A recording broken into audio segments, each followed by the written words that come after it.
ಖುಷಿಗೆ ಆಡೋಣ.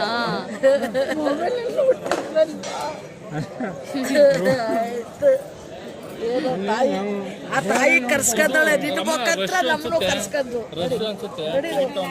ಇದ್ರ ಬಗ್ಗೆ ಒಂಚೂರು ಮಾತಾಡ್ತೀನಿ.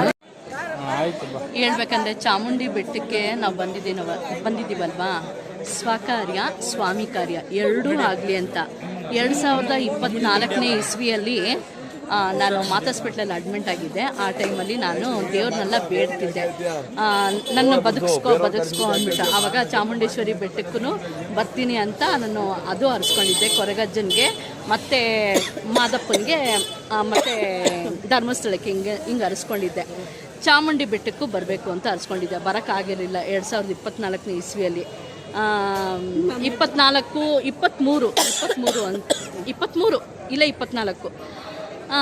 ಅಕ್ಕ ಅವಾಗಿಂದ ನನಗೆ ಹೇಳೋರು, ನನಗೆ ಕುಂಕುಮ ತಂದ್ಕೊಡು, ದಾರ ತಂದ್ಕೊಡು, ಕೊರಿಯರ್ ಮಾಡು ಅಂತ. ಕೊನೆಗೆ ನನ್ನ ಕೈಲಿ ಅದಾಗಲೇ ಇಲ್ಲ. ಆ ಸಣ್ಣ ಕೆಲಸನೂ ನನ್ನ ಕೈಲಿ ಆಗಲಿಲ್ಲ. ಅದು ಹೇಳ್ಬೇಕಂದ್ರೆ ಈ ಸಂದರ್ಭದಲ್ಲಿ ಇದು ಸ್ವಕಾರ್ಯ ಸ್ವಾಮಿ ಕಾರ್ಯ.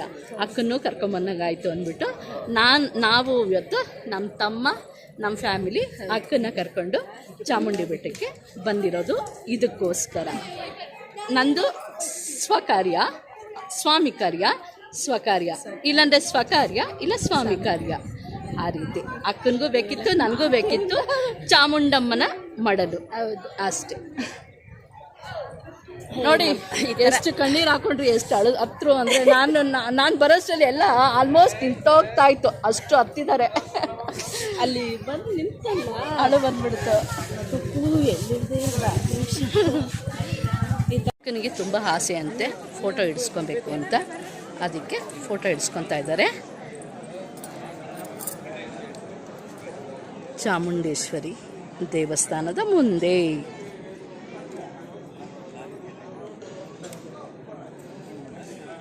ಹೆಂಗೆ ಬರುತ್ತೆ, ಹೆಂಗೆ ಬಂದಿದೆ ತೋರಿಸಿ.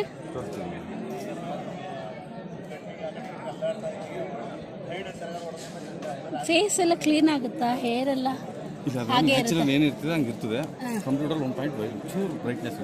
ನಿಜ ಈ ಥರ ಡೆಕೋರೇಟ್ ಇದೆಯಲ್ಲ ತುಂಬ ನನಗಿಷ್ಟ ಆಯಿತು. ಹೂವನ್ನ ಎಷ್ಟು ಚೆನ್ನಾಗಿ ಅಲಂಕಾರವಾಗಿ ಇಟ್ಟು ಪೂಜೆ ಸಾಮಾನು ಇಟ್ಟಿದ್ದಾರೆ. ನಂಗೆ ನಿಜ ತುಂಬ ಖುಷಿ ಆಯಿತು.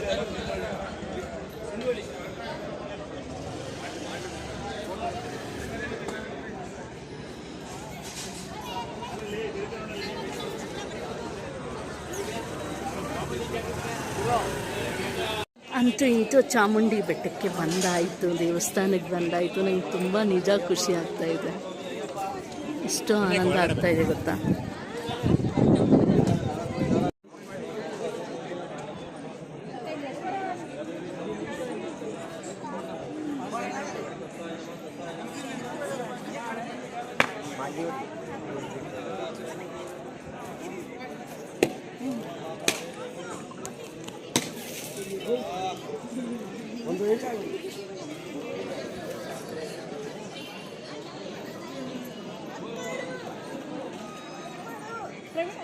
ಸ್ಕ್ಯಾಮ್ ಮಾಡಿದ್ರಲ್ಲ, ಅದ್ರ ಬಗ್ಗೆ ಮಾತಾಡ್ತೀನಿ. ರೆಕಾರ್ಡ್ ಆಗ್ತಾ ಇದೆಯಾ? ರೆಕಾರ್ಡ್ ಮಾಡ್ತಾ ಇದೆಯಾ? ಇರು, ಅಕ್ಕನೂ ಬರ್ಲಿ. ಇರು, ಸ್ಟಾಪ್. ಅಕ್ಕ ಬಾಯಿಗೆ ಮಾತಾಡಿ. ಅದು ರೆಕಾರ್ಡ್ ಮಾಡು ಅಕ್ಕ. ಸ್ಕ್ಯಾಮ್ ಬಗ್ಗೆ ಇಲ್ಲಕ್ಕ, ಇದು ಜನರಿಗೆ ಸರಿ. ಇವಾಗ ಒಂಚೂರು ಸ್ಕ್ಯಾಮ್ ಬಗ್ಗೆ ಮಾತಾಡಿ. ಚಾಮುಂಡಿ ಬೆಟ್ಟದಲ್ಲಿ ಸ್ಕ್ಯಾಮ್ ಆಗಿರೋ ಬಗ್ಗೆ ಮಾತಾಡಿ.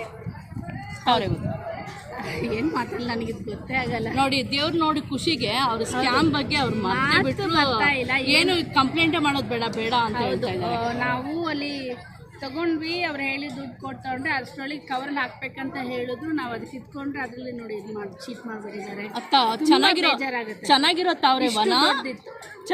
ತಾವ್ರೇನ ಮಡಿಕೊಂಬಿಟ್ಟು ಹೋಗಿರೋ ತಾವ್ರೇನ ಹಿಂಗೆಲ್ಲ ಪಿನ್ ಮಾಡಿರೋ ತಾವ್ರೇನ ಸಿಗಿಸ್ಬಿಟ್ರು.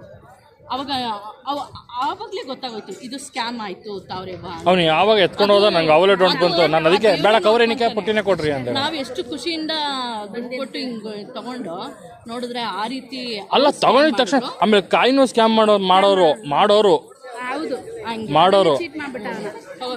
ದರ್ಶನಕ್ಕೆ ಇಲ್ಲಿಂದನೇ ಪ್ರವೀಣ ಅಷ್ಟೇ.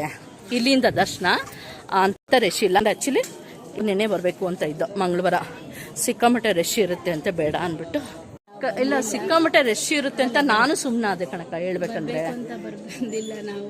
ಓಪನ್ ಇದಾಯ್ತಾ ಬೆಳಗ್ಗೆ? ಹಂಗೆ ನಿನ್ನೆ ಬರಬೇಕಾಯ್ತು, ಇವತ್ತು ಬಂದು. ಆದರೂ ಸುಮಾರು ರಶ್ ಇದೆ ಅಷ್ಟೇ. ನಿನ್ನೆ ಬಂದಿದ್ದಂತೂ ಭಯಂಕರ ರಶ್ ಆಗೋದಿರೋದು, ಏನೂ ಮಾಡೋಕ್ಕಾಯ್ತಾ ಇರಲಿಲ್ಲ. ಯಾಕೆಂದರೆ ಆರೋಗ್ಯದ ಸಮಸ್ಯೆ ಇದೆಯಲ್ಲ. ಆದ್ರೂ ತಾಯಿ ಮಡ್ಲಿಕ್ಕೆ ಬಂದು ಬೀಳೋಣ ಅಂತಲೇ ಬಂದಿರೋದು. ರಶ್ ಕಮ್ಮಿ ಇರೋದಕ್ಕೆ ನೋಡಿ, ಇಲ್ಲೆಲ್ಲ ಅಂದರೆ ಇಲ್ಲೆಲ್ಲ ಓಡಾಡಿಸ್ಬಿಟ್ಟಿರೋರು. ಈಗ ಡೈರೆಕ್ಟಾಗಿ ದರ್ಶನ ಕೊಡ್ತಾರೆ. ತಾಯಿ ಮಡ್ಲಿಗೆ ಹತ್ರ ಬಂದಾಯಿತು. ಅಯ್ಯೋ ನನ್ನ ದೇವ್ರನ್ನ ನೋಡಬೇಕಂತ ಎಷ್ಟು ಕಾತುರತೆಯಿಂದ ಕಾಯ್ತಾ ಇದ್ದೀನಿ ಅಂದರೆ ಅಯ್ಯೋ ಹೇಳೋಕ್ಕಾಗಲ್ಲ ಅಷ್ಟು ಮಟ್ಟಿಗೆ.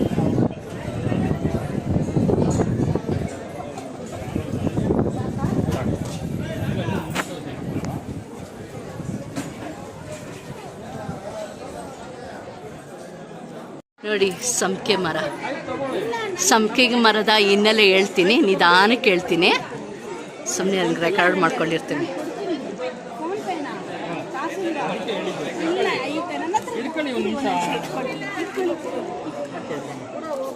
ಒಂದು 5-6 ತಗೊಳ್ಳಿ, ಅಲ್ಲಿ ಮನೆಯೆಲ್ಲ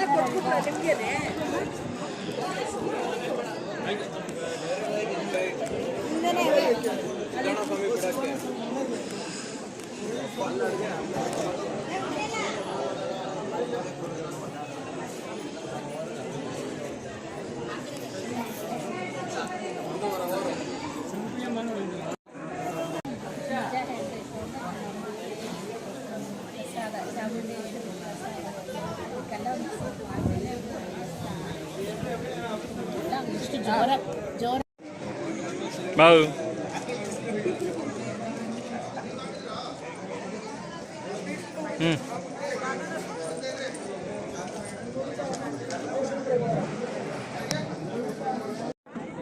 ಕರೆಕ್ಟಾಗಿ ಕಟ್ಬಿಡ್ತೀನಿ, ಬರಲೇಬಾರ್ದು.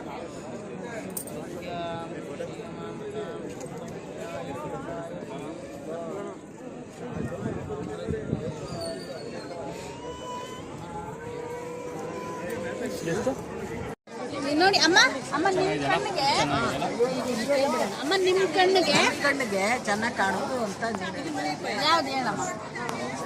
ನಮ್ಮ ತಾಯಿಗೆ ಮನೇಲಿ ಇಡಕ್ಕೆ ದೊಡ್ಡದು ಇಡಕ್ಕೆ ಆಗುತ್ತಾ ಇಲ್ಲ ಗೊತ್ತಿಲ್ಲ.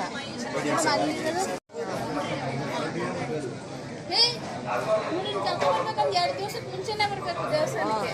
ನಮ್ಮಮ್ಮನೂ ಹಂಗೆ ಅನ್ನೋದು.